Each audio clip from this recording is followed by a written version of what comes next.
السلام علیکم ورحمۃ اللہ وبرکاتہ۔ اعوذ باللہ من الشیطان الرجیم، بسم اللہ الرحمن الرحیم۔ درود پاک پڑھیں، اللہم صلی علی سیدنا مولانا محمد وعلی آلہ وصحبہ وبارک وسلم۔ محترم سامعین کرام، کھانے کے آداب اور سنتیں آپ سماعت کر رہے ہیں۔ کھانے کے بعد برتن کو انگلیوں سے چاٹ لے اور انگلیوں کو منہ سے اچھی طرح صاف کر لے، ان میں جھوٹا نہ لگا رہنے دے۔ جو لوگ اسے خلاف تہذیب جانتے ہیں اور اس کو معیوب سمجھتے ہیں، یعنی عیب کی بات سمجھتے ہیں، وہ جھوٹی تہذیب کے متوالے ہیں۔ ان سے زیادہ نہ الجھیں کہ اول فول بکنے لگتے ہیں۔ مسلمانوں کے لیے یہی بات کافی ہے جو حدیث شریف میں ہے کہ کھانے کے بعد جو شخص برتن صاف کر دیتا ہے تو وہ برتن اس کے لیے دعا کرتا ہے، کہتا ہے کہ اللہ تعالیٰ تجھے جہنم کی آگ سے آزاد کرے جس طرح تو نے مجھے شیطان سے آزاد کیا۔ اور ایک روایت میں ہے کہ برتن اس کے لیے استغفار کرتا ہے، یعنی مغفرت کی دعا کرتا ہے۔ کھانے کی ابتدا یعنی شروعات نمک سے کی جائے اور ختم بھی اسی پر کریں، اس سے 70 بیماریاں دفع ہو جاتی ہیں۔ یہ اس صورت میں ہے کہ دسترخوان پر نمکین اور میٹھی دونوں قسم کی چیزیں ہوں، اور دسترخوان پر صرف نمکین کھانا ہو اور فارغ ہونے کے بعد کچھ میٹھا کھا لیا جائے تو مشہور یہ ہے کہ یہ مولا علی کرم اللہ تعالی وجہہ الکریم کی سنت کریمہ ہے، واللہ اعلم۔ کھانے سے فارغ ہو کر خدا کا شکر بجا لائے۔ اس موقع پر بہت سی دعائیں احادیث میں آئی ہیں۔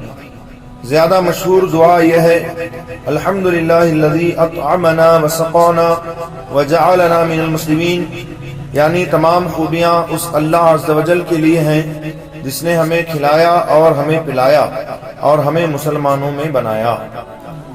اور دوسرے کے یہاں کھایا پیا ہو تو اس کے لیے دعا کے بعد یہ دعا بھی پڑھ لے، اللہم بارک لہ فیما رزقتہ وغفر لہ یا وغفرہ وارزقنا رزقا حسنا واسعا مبارکا فیہ، یعنی اے اللہ صاحب خانہ کے لیے اس میں برکت عطا فرما جو تو نے اسے عطا فرمایا اور اس کی مغفرت فرما، اور ہمیں رزق حسن یعنی بہترین پاکیزہ طیب رزق عطا فرما، واسعا جو وسیع ہو، مبارکن فی اور اس میں برکت ہو۔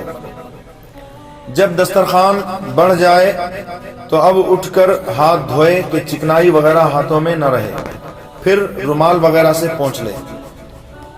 جس برتن میں کھانا کھایا ہے اس میں ہاتھ دھونا یا ہاتھ دھو کر کرتے یا تہبند کے دامن یا آنچل سے پوچھنا برکت کو اڑا دیتا ہے، یعنی اس سے برکت ختم ہو جاتی ہے۔ جس برتن میں کھانا کھایا ہے اس میں ہاتھ دھونا یا ہاتھ دھو کر کرتے یا تہبند یعنی لنگی وغیرہ کے دامن یا آنچل سے پوچھنا برکت کو اڑا دیتا ہے، ختم کر دیتا ہے۔ پانی خواہ درمیان میں پیے یا فارغ ہونے کے بعد، چاہے کھانے کے بیچ میں پیے یا کھانے کے بعد، جبکہ خواہش ہو چوس کر پیے، گٹ گٹ بڑے بڑے گھونٹ نہ پیے۔ اس طرح پانی پینے سے پوری سحری ہوتی ہے، یعنی چوس کر پینے سے اور 3 سانس میں پینے سے، اور پیاس بجھ جاتی ہے۔ پانی کے برتن میں سانس نہ لے کہ اندر سے نکلنے والی گندی ہوا اس پانی سے نہ لگے، اور یہ بھی ممکن ہے کہ برتن میں سانس لیتے وقت منہ یا ناک سے تھوک یا ریزش نکل کر پانی میں گر جائے اور پھر اس کے منہ میں جائے، جس سے کراہت آتی ہے۔ اس لیے برتن کے اندر سانس نہیں لینا چاہیے، برتن ہٹا کر سانس لے۔ مشق کے دہانے، مشق کہتے ہیں پانی کی چھاگل کو، پہلے چمڑے کا چھاگل ہوا کرتا تھا جس میں پانی وغیرہ بھر کے رکھتے تھے، تو مشق کے دہانے یعنی اس کا جو منہ ہوتا ہے، یا لوٹے کی ٹونٹنی سے یا بغیر دیکھے ہوئے کسی چیز سے پانی نہ پیا جائے، کیا معلوم کوئی مضر چیز یعنی نقصان دینے والی چیز اس کے حلق میں چلی جائے۔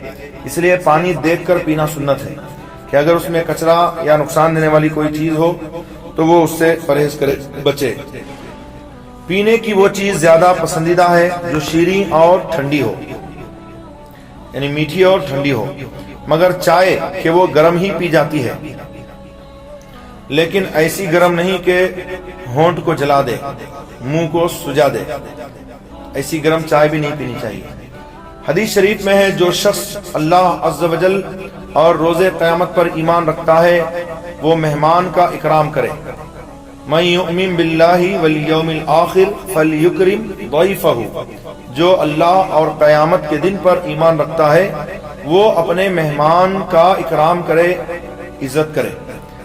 ایک دن رات اس کا جائزہ ہے، یعنی جائز حق مہمان کے لیے، تو ایک دن رات اس کی پوری خاطرداری کرے اور اپنے مقدور بھر یعنی جتنی اس کو طاقت ہو اس کے لیے پر تکلف کھانا یعنی اچھا اور بہترین کھانا تیار کرائے، ایک دن اور ایک رات۔ ضیافت 3 دن ہے، یعنی ایک دن بعد معمول، ایک دن کے بعد معمول کے مطابق کھلائے اور جو میسر ہو پیش کرے۔ پہلے دن اور رات پر تکلف کھانا، بہترین کھانا تیار کرے، باقی کے 2 دن معمول کے مطابق جو میسر ہو پیش کرے، اور 3 دن کے بعد صدقہ ہے، اسے صدقے کا ثواب ملے گا۔ مہمان کے لیے یہ حلال نہیں کہ اس کے یہاں ٹھہرا رہے اور اسے حرج میں ڈال دے۔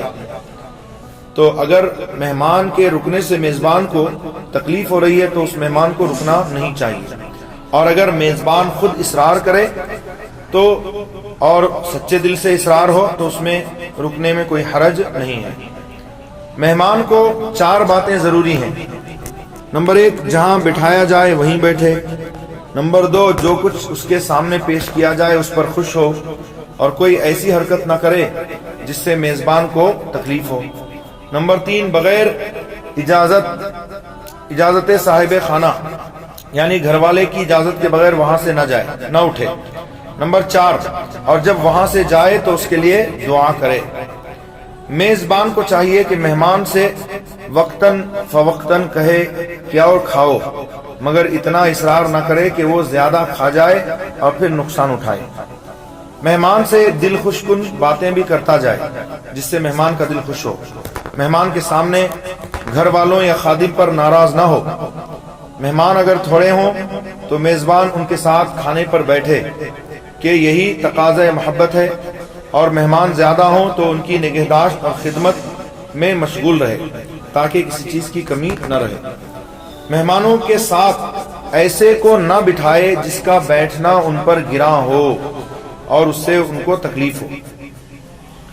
چلنے پھرنے کے آداب: دولت، اقتدار، حسن، علم و فن میں امتیازی شان، طاقت کا گمان اور ایسی ہی دوسری چیزیں جو انسان میں تکبر پیدا کرنے کا ذریعہ بنتی ہیں وہ لازماً ایک خاص طرز کی چال میں ڈھل کر ظاہر ہوتی ہیں، جسے دیکھ کر نہ صرف یہ معلوم ہو جاتا ہے کہ آدمی کسی گھمنڈ میں مبتلا ہے، بلکہ چال کی شان یہ تک بتا دیتی ہے کہ اسے کس چیز کا گھمنڈ ہے۔ آدمی کی چال میں اکڑ اور اطراحٹ، فخر و غرور کی شان لازماً اسی وقت پیدا ہوتی ہے جب اس کے دماغ میں تکبر کی ہوا بھر جاتی ہے اور وہ چاہتا ہے کہ دوسروں کو اپنی بڑائی محسوس کرائے۔ قرآن کریم نے اس گری ہوئی اخلاقی کمزوری کی اصلاح ان الفاظ میں فرمائی کہ وَلَا تَمْشِي فِي الْأَرْضِ مَرْحًا، زمین پر اکڑ کر نہ چلو۔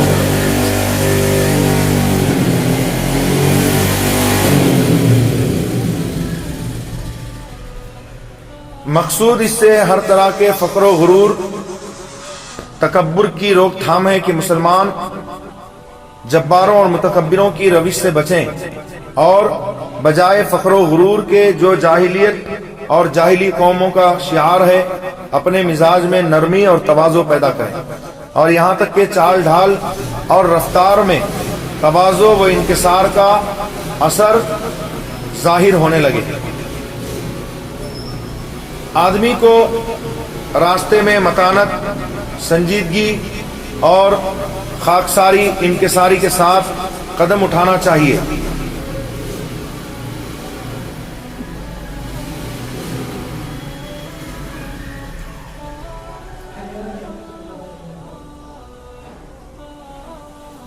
اس کا لحاظ رکھنا چاہیے کہ قدم ظاہری اور معنوی اعتبار سے کہاں پڑ رہا ہے۔ عورتیں مردوں کے سامنے یا مرد عورتوں کے سامنے آ جائیں تو درمیان سے نہ گزریں بلکہ دائیں یا بائیں کا راستہ لیں۔ عورت کو بجنے والے زیور مثلا پازیب، جھانجن پہن کر چلنے میں زمین پر زور زور سے پاؤں نہیں رکھنا، کیونکہ اس کی آواز سے سننے والوں کے خیالات میں انتشار پیدا ہوتا ہے۔ عورتیں خوشبو لگا کر اور دوسروں کے حواس کو مشتعل کرنے والی یعنی بھڑکانے والی چیزیں استعمال کر کے ہرگز گھروں سے نہ نکلیں۔ عورتیں بلا ضرورت اپنی آواز غیر مردوں کو نہ سنائیں۔ ضرورت پڑنے پر بات کرنے کی اجازت تو خود قرآن کریم میں دی گئی ہے، لیکن جہاں نہ اس کی ضرورت ہو نہ کوئی دینی یا اخلاقی فائدہ، وہاں اس بات کو پسند نہیں کیا گیا ہے کہ عورتوں کی آوازیں غیر مردوں کے کانوں سے ٹکرائیں۔ شریف عورت جب بضرورت یعنی کسی ضرورت کی وجہ سے گھر سے باہر نکلے تو کسی بڑی چادر یا برقعے سے اپنا سارا بدن سر سے پاؤں تک چھپا لے، جس سے اس کی اصل پوشاک یعنی اصل لباس اور زیب و زینت کی ساری چیزیں چھپ جائیں اور چادر یا نقاب کا کچھ حصہ منہ پر بھی آ جائے۔ خوشنما یعنی اچھے کپڑے، زیور اور سر، منہ، ہاتھ، پاؤں، ابرو، پلکوں اور آنکھوں کی مختلف آرائش و زیبائش جو بالعموم عورتیں کرتی ہیں اور جن کے لیے موجودہ زمانے میں میک اپ کا لفظ بولا جاتا ہے، یہ بناؤ سنگھار ہرگز غیروں پر ظاہر نہ ہو۔ عورت اپنے منہ کو مسیح اور سرمے اور سرخی پاؤڈر سے اور اپنے ہاتھوں کو انگوٹھی، چھلے، چوڑیوں اور کنگن وغیرہ سے آراستہ رکھ کر یعنی سنوار کر سج کر لوگوں کے سامنے کھولے پھرے، جیسا کہ آج کل صاحبزادیوں میں دستور ہے۔ شریف مسلمان عورتوں کے لیے یوں ہی ننگو آر ہے۔ قرآن کریم میں اللہ تعالیٰ نے فرمایا کہ عورتیں اپنا سنگھار ظاہر نہ کریں مگر اپنے شوہروں پر یا اپنے باپ وغیرہ کے سامنے، مگر اتنا ہی جتنا ظاہر ہے، تو اس سے زیادہ سنگھار غیر محرم مردوں کے سامنے ظاہر نہ کریں۔ راہ چلتے نگاہیں نیچی رکھیں، جس طرح مردوں کو حکم ہے کہ وہ غیر عورتوں پر نظر نہ ڈالیں، یوں ہی عورتوں کو حکم ہے کہ وہ جان بوجھ کر غیر مردوں کو نہ دیکھیں۔